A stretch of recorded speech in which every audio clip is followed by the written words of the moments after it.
Hey guys, welcome back. Gonna tear down a little something today and just kind of show you how it ticks. I'm sure a lot of you have wondered if you can fix this particular item, so let's find out, because I've never pulled one apart either. What we're pulling apart is this plastic M35 air wiper motor. They have the reset button that is real common to doing exactly what this one has done and sticking in, and then the wiper motor does not function. So as you can see, I've already removed / loosened up the end screws here just for time savings and prudence, because you guys don't need to watch me take umpteen different screws out. So let's put you in our little handy dandy holder over here and see what we can't find out together. And see if I can move you in just a little. Well, let me drop some stuff first. Just a little closer. I don't want you guys, up in the nosebleed section here, so to speak. So.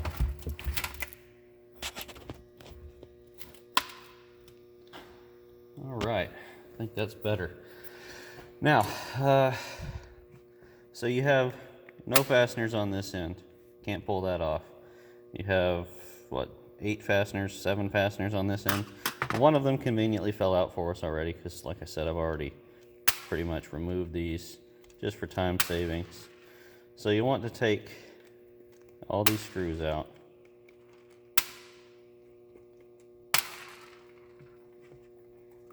Oh, well, okay, so and then the end wants to come off.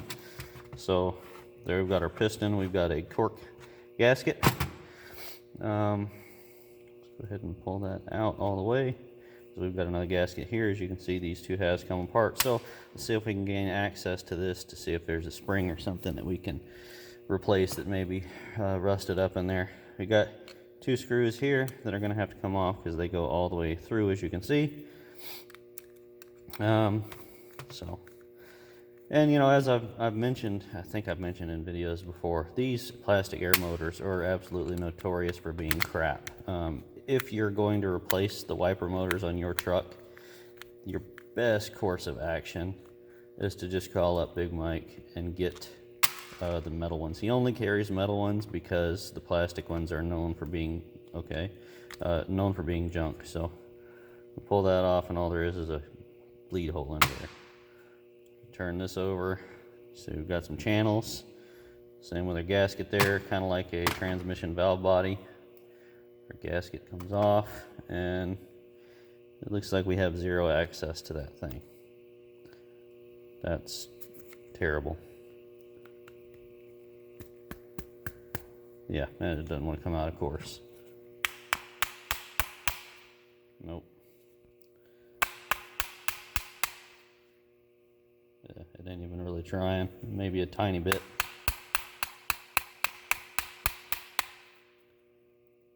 Yeah, that button does not have enough weight to it to actually get some inertia and pull itself out of that bore. I guess I don't see any evidence of a spring in there through all the ports.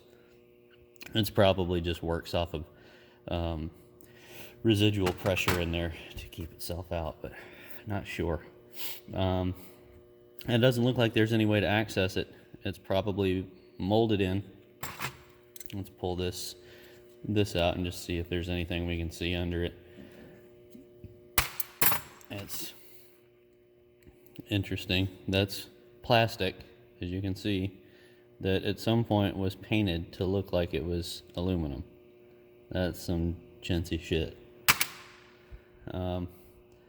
Once again, just a metered orifice.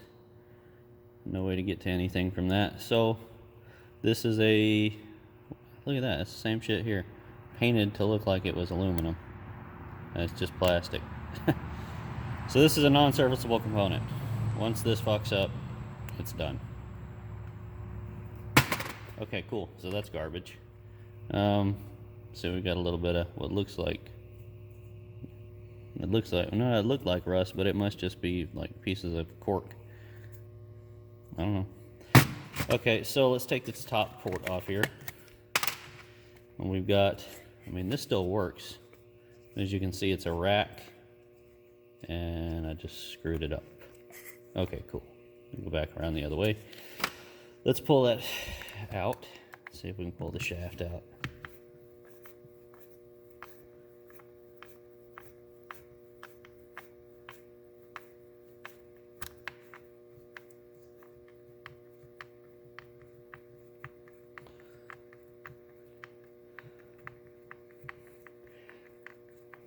Now, I've seen that people have rebuilt the metal ones before. They've repaired them, but I don't think anybody's ever successfully repaired or overhauled a plastic wiper motor. I'm sure somebody has, because I'm certain there's more than one or two modes of failure of these things. It's not just always that button, right? So I'm sure somebody's fixed one at some point. But the shaft is not. There we go. I'm gonna get that gear out of there. Huh. It's got a, see that brass bushing just over top of it? That didn't want to come out, so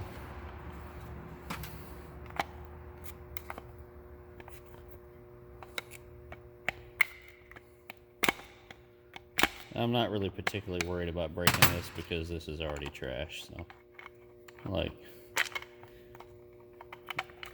if you're sitting there thinking, oh no, don't break it, well, don't worry, because I already got replacements. So I'm sure somebody's managed to strip this gear out. That's probably a replaceable part if you have another parts motor laying around. Just a small quarter gear basically, or 1/3 of a gear. So let's see if we can get that piston and rack assembly out now. See that whole rack in there? It's a double-sided piston. There's your second packing. Don't tear the gasket. Not that it matters, I just got done saying that, but so, oh, there's our brass bushing that goes inside of the gear, or beside the gear, one of the two. This is what was hanging up, not letting the shaft out, so that, yeah, okay, it just goes on there like that. Go out the other side of the motor, out here, support it. So that's like a bearing for the end of the shaft. And here's our main piston assembly. Very simple, very plastic. I mean, there's nothing there to corrode, so that's pretty cool. The only thing really subject to corrosion is this brass bushing and the end of the shaft. Where it sits out in the weather, you can see it's got some corrosion. But this motor doesn't appear to be that old, and it's failed, so that kind of sucks. Because it's just that button. If that was a replaceable assembly, or a serviceable assembly, a repairable part in any way, you could fix the thing. But it's not, so there's nothing down in there, nothing at all. Oh, oops. Yeah, and there's no way to take this mounting bridge off because it's just kind of plasti riveted on there. So not that it matters, but this packing right here is one of the things that keeps the moisture from coming in, you know, during a rainstorm, coming in through the shaft and dripping out down here onto the windshield. So if that is rotten, then you're probably going to get some water on the windshield inside when it's raining. So I guess you can take this all apart and replace that if you're having a leak, but there are no parts available to repair this except, as I mentioned, from other parts motors. So I've got another one over there in the trash can right now, actually, that is seized up. I wonder if the plate is good on it. They spring real, no, it's done too. That's here's the other one. And if you look carefully here, it appears that this reset button isn't even aluminum. This one's just plastic. And that makes me think that this is probably the same way. That's probably just painted plastic, just like they did with the vent lines and the input fitting. That's, man, that's something else. Tell you what. I tell you what. Come on, man. Well, let me at least pull the end cap off of this one. See if it's any different inside. I'm sure it's not, but it's worth a look while we're here.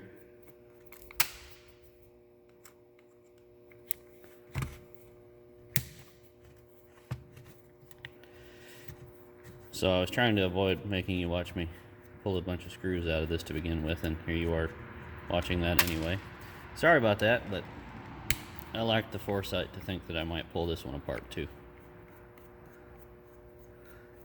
Oh well.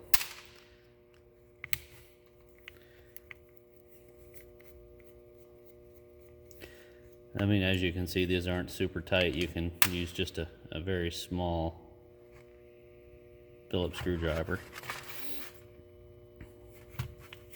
I mainly want to see if the button on this one might be accessible from the inside. This, just like any other military component, there were multiple contractors, multiple manufacturers that made the same part, and sometimes there were small variances or variations. And some parts would be made a little different than others, even though they fit the same overall specifications. So,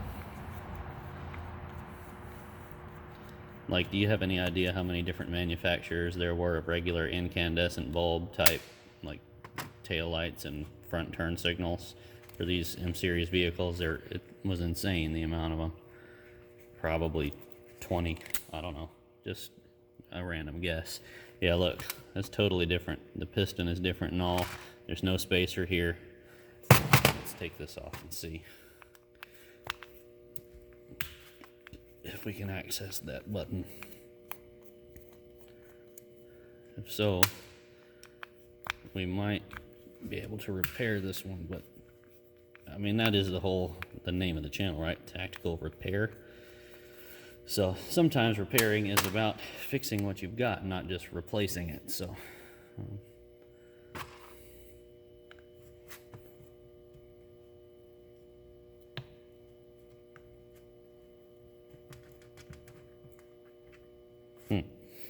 it's a little sticky. We got both the screws out. I don't want to tear the gasket, so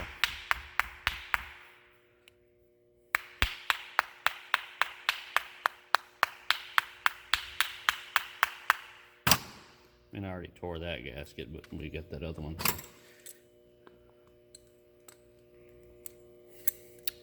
That is not big enough. Let me try this.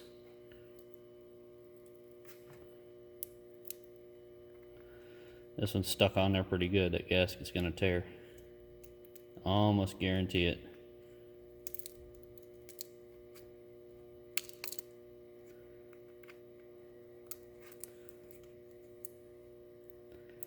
Yeah, this is trying to come off in two different ways. See that? It's either already torn or it's gonna.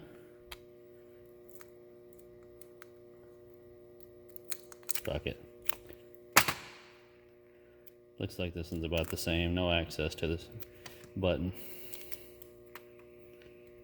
Well, that sucks. It looks like right here, what they did is they formed it or pressed it in while it was hot as an assembly into a bore. See that seam? I can't think of anything else that would be. I wonder. We're not doing the non-destructive testing at this point. So if it breaks, it breaks. See if we can get this to come out or break off.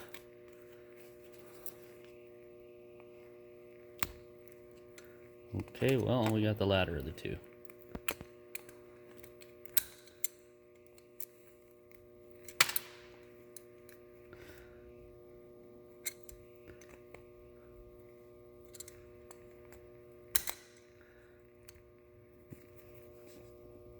It doesn't want to come out though. It doesn't want to come out any farther than that. There's an O-ring there. Obviously there's got to be, because it holds air pressure. Oil pressure as I stab my finger.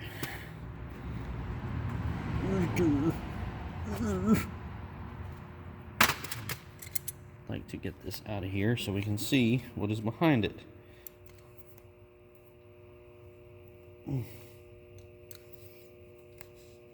Come on. It doesn't want to come out. And I kind of don't want to hurt myself. A hard stop. I know it's got a shoulder in there that's stopping on that.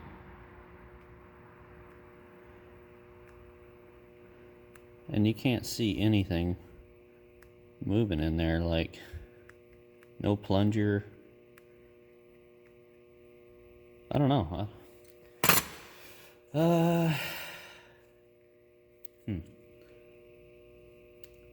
What do we have here that we can cut this open with? Oh, I got something I bet'll work. This is going to be really, yeah, a little overboard.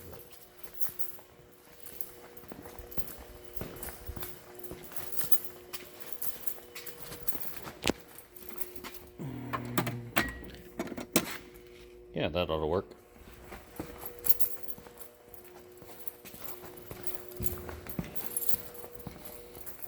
Like I said, the non-destructive testing is over. Just kind of trying to fulfill a curiosity at this point, what's in there exactly.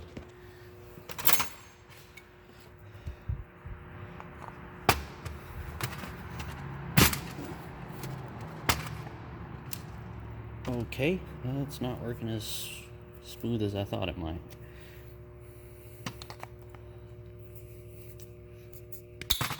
Oh, that one is actually aluminum. Huh, sweet.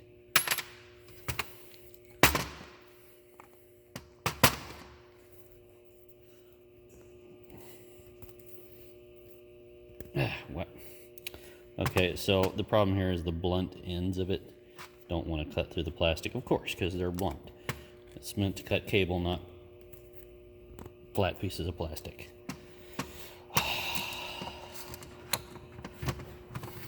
I'm gonna end up cutting my finger off, which will be awesome.